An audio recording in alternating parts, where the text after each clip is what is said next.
Perkenalkan, nama saya Renita Danila dengan NIM 64221124 dengan teman saya Abel Cahyani Permana, Olivia Puspa Indah, dan Gevira Fitria Asdara.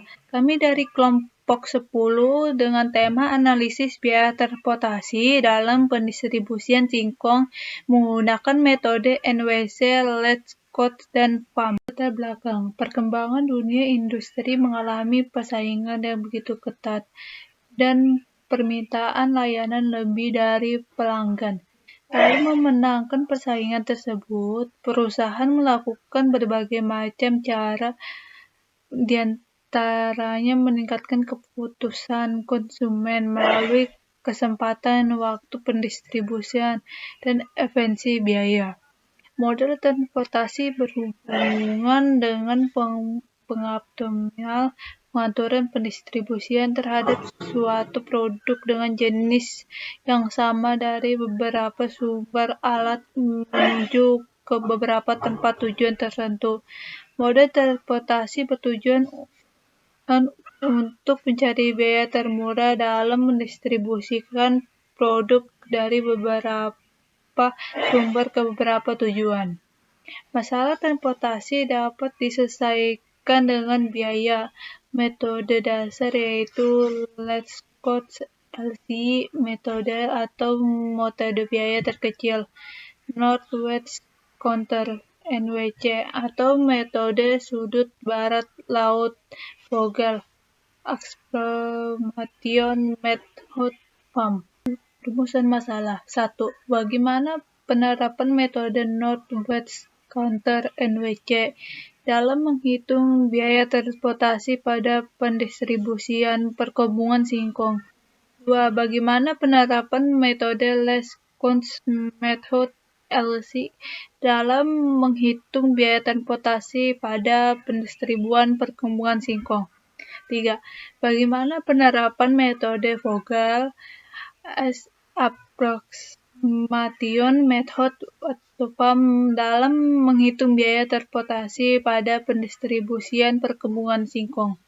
Tujuan masalah untuk mengidentifikasi komponen biaya transportasi yang berkaitan dengan pendistribusian singkong guna meningkatkan efisien dan efektivitas dengan menggunakan metode NWC, LC, dan PAM.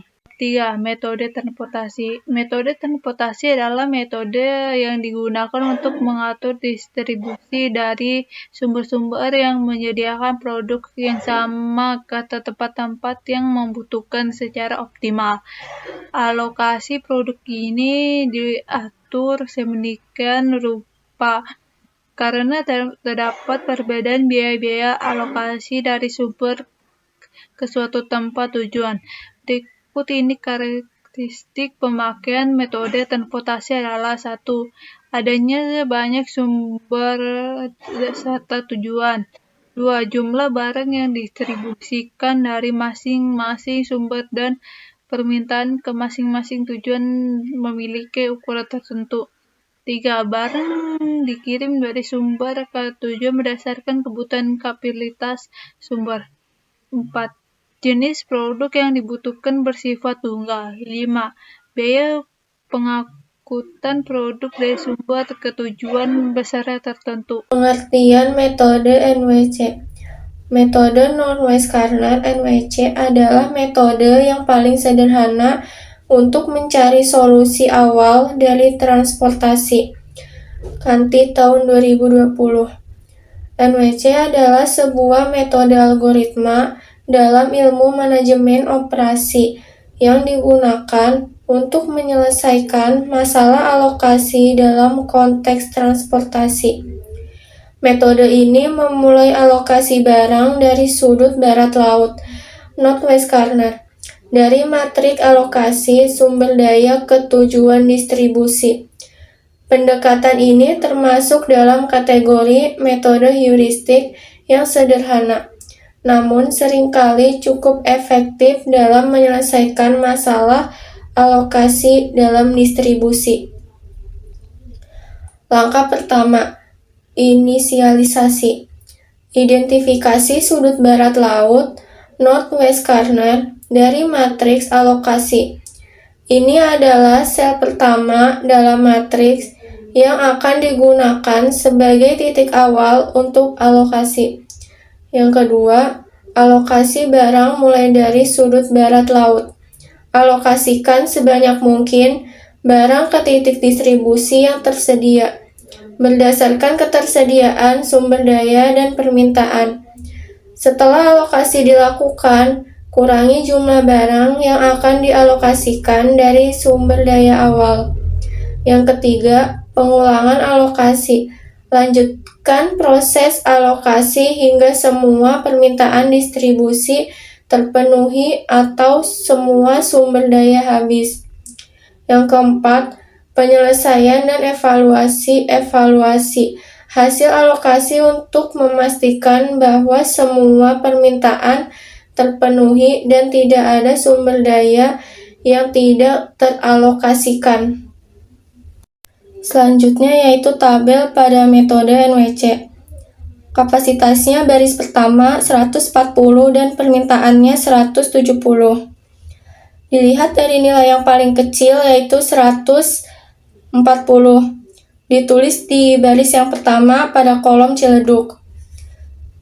Selanjutnya yang kapasitas 140 ini dicoret karena sudah habis.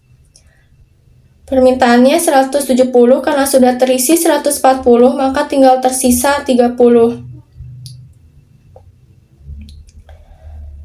Untuk menentukan baris yang kedua, itu kapasitasnya 100 dan jumlah permintaannya tadi tinggal tersisa 30.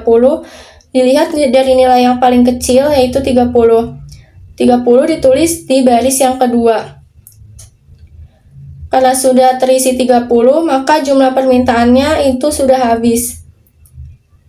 Selanjutnya yaitu pada kolom Muktijaya di baris yang kedua. Karena kapasitasnya tadi 100, sudah terisi 30, maka tinggal tersisa 70. 70 dan jumlah permintaannya 90. Dilihat dari nilai yang paling kecil yaitu 70. 70 ditulis di baris yang kedua.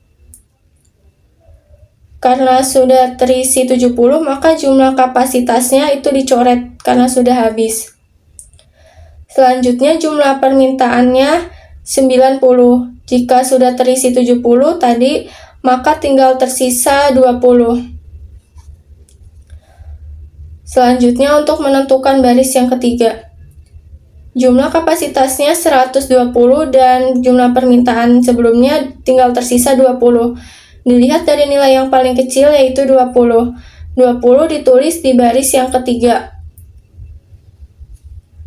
Karena kapasitasnya sudah terisi 20, maka tinggal tersisa 100.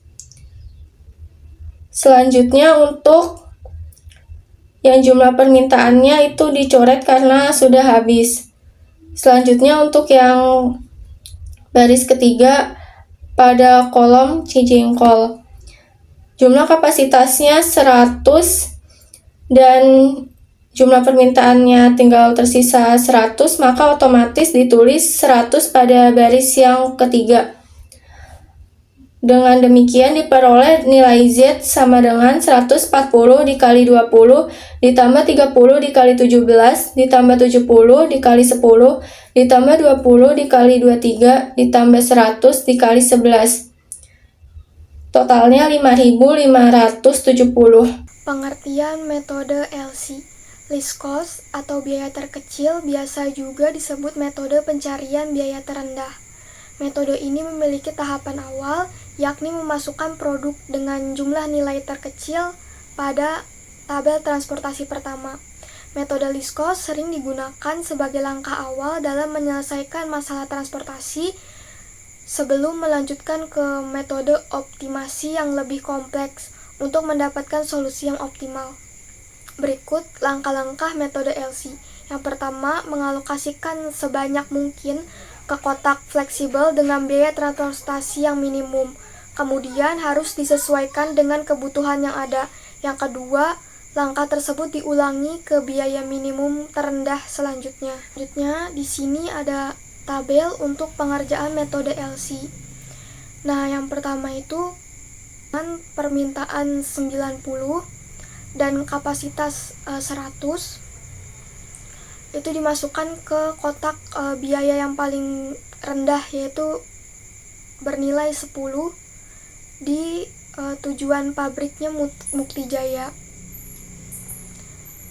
Dimasukkan permintaan 90. Selanjutnya nilai terendah yang kedua yaitu di kotak angka 11 dengan permintaan 100 dan kapasitas 120, kita menggunakan nilai yang kecil yaitu 100. Selanjutnya mencari nilai yang terkecil selanjutnya yaitu 17. Untuk permintaannya 170 dengan sisa kapasitas yang tadi itu tinggal 10. Jadi dimasukkan angka yang 10-nya ke kotak biaya transportasi dengan nilai 17 untuk tujuan pabrik Ciledug. Selanjutnya biaya terkecil untuk biaya 20, permintaannya itu tinggal 160 dengan kapasitas 140, kita memilih nilai 140, dimasukkan ke dalam kotak dengan biaya 20 di tujuan pabrik Ciledug. Selanjutnya nilai biaya yang terkecil selanjutnya yaitu 22. Permintaan tinggal sisa 20 dengan kapasitas 20 juga, dimasukkan ke dalam kotak biaya 22 untuk tujuan pabrik Ciledug. Dan untuk menghitung Z-nya itu 90 dikali 10 ditambah 100 dikali 11 ditambah 10 dikali 17 ditambah 140 dikali 20 ditambah 20 dikali 22 yang menghasilkan 5.410 atau 5.410.000. Pengertian metode FAM.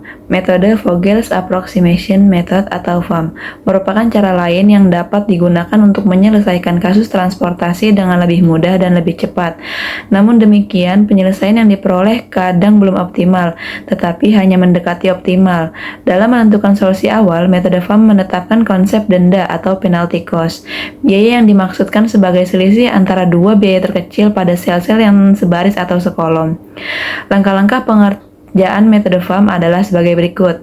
Yang pertama yaitu tentukan biaya untuk setiap baris dalam kolom dengan mengurangkan dua biaya terkecil pada sel-sel yang sebaris atau kolom. Selisih antara dua biaya terkecil pada setiap baris atau kolom. Yang kedua yaitu pilih baris atau kolom yang memuat denda tertinggi atau memilih sel yang dengan biaya terkecil. Yang ketiga yaitu alokasikan sebesar mungkin pada sel visible dengan biaya transportasi terkecil dalam baris atau kolom dengan denda terbesar. Yang terakhir yaitu hilangkan baris atau kolom yang terisi penuh. Cara pengerjaan metode FAM yaitu dengan mencari selisih yang hasilnya paling besar. Selisih yang paling besar yaitu ada di Mukti Jaya. Setelah itu kita mencari biaya yang terkecil ada di angka 10. Setelah itu kita masukkan biaya yang terkecil di antara 90 dan 100. Biaya yang terkecil itu 90, maka kita akan taruh 90 di angka 10. Maka di Mukti Jaya itu sudah habis. Selisih terbesar selanjutnya yaitu ada pada baris ketiga pada baris Sukamakmur. Di antara 3 baris itu, biaya terkecil yaitu ada pada angka 11. Pada angka 11, biaya yang paling kecil adalah 100, di antara 100 dengan 120, maka kita akan taruh angka 100 di 11. Maka di kolom Cijengkol akan habis. Selisih terbesar selanjutnya yaitu ada pada baris kedua yaitu baris Cairu. Dikarenakan baris Cairu tersisa satu kolom, maka kita langsung isi saja sisa dari 90 ke 100, sisanya 10, maka kita akan taruh 10 di kolom sisa itu. Maka baris Cairu akan habis. Selisih selanjutnya yaitu ada pada baris pertama. Dikarenakan baris pertama hanya menyisakan satu kolom, maka kita langsung isi saja kolom itu dengan biaya terkecil, yaitu 140. Yang terakhir yaitu dikarenakan Sukamakmur masih menyisakan angka 20 dan Ciledug juga menyisakan angka 20, maka kita taruh biaya 20 pada kolom terakhir. Maka hasilnya akan habis semua. Maka Z sama dengan 90 dikali 10 ditambah 100 dikali 11 ditambah 10 dikali 17 ditambah 140 dikali 20 ditambah 20 dikali 22, yaitu hasilnya 5410. Yang terakhir penutup. Kesimpulan, dari hasil perhitungan menggunakan ketiga metode tersebut, metode LC dan FAM menghasilkan total biaya transportasi yang lebih rendah dibandingkan dengan NWC. Hal ini dikarenakan metode LC memprioritaskan alokasi barang ke rute dengan biaya transportasi terendah, sehingga lebih efisien dalam mengurangi total biaya. Selanjutnya, metode FAM juga menggunakan pendekatan yang mempertimbangkan selisih biaya antar rute, sehingga memberikan solusi awal yang mendekati optimal. Sebaliknya, metode NWC hanya fokus pada alokasi barang berdasarkan sudut kiri atas tabel tanpa mempertimbangkan biaya transportasi, sehingga cenderung menghasilkan posisi biaya distribusi yang lebih tinggi. Dengan demikian, baik metode LC maupun PAM lebih efektif digunakan dalam upaya meminimalkan biaya distribusi dibandingkan metode NWC. Selanjutnya saran. Walaupun metode LC dan FAM memberikan hasil yang lebih optimal, disarankan untuk terus melakukan evaluasi dan perbaikan berkelanjutan terhadap proses distribusi. Mengingat kondisi pasar dan biaya operasional dapat berubah dari waktu ke waktu. Dengan melakukan evaluasi secara periodik, perusahaan dapat memastikan bahwa biaya distribusi tetap optimal, meskipun ada fluktuasi harga bahan bakar atau perubahan dalam rute transportasi. Sekian presentasi dari kelompok kami, kurang lebihnya mohon maaf. Wassalamualaikum warahmatullahi wabarakatuh.